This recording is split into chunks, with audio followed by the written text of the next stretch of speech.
a fit, a spasm. And that is literally what cognitive dissonance is.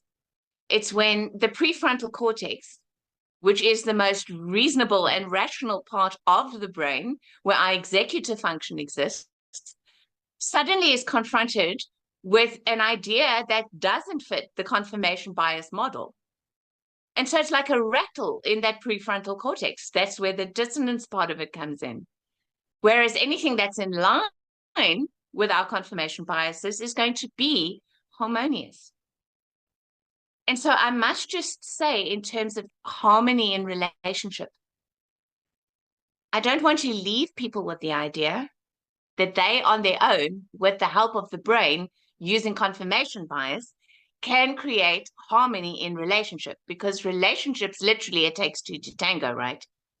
So sometimes the mirror is not just showing us the disharmony and the repeating pattern in order for us to heal the relationship, because sometimes we can't do that. Sometimes the mirror is showing us that to show us where we are being too much of something or too little of something else. So, for example, in a relationship that has perpetual patterns of great toxicity, where you know the other person is not going to change, the only thing you can ever change is yourself.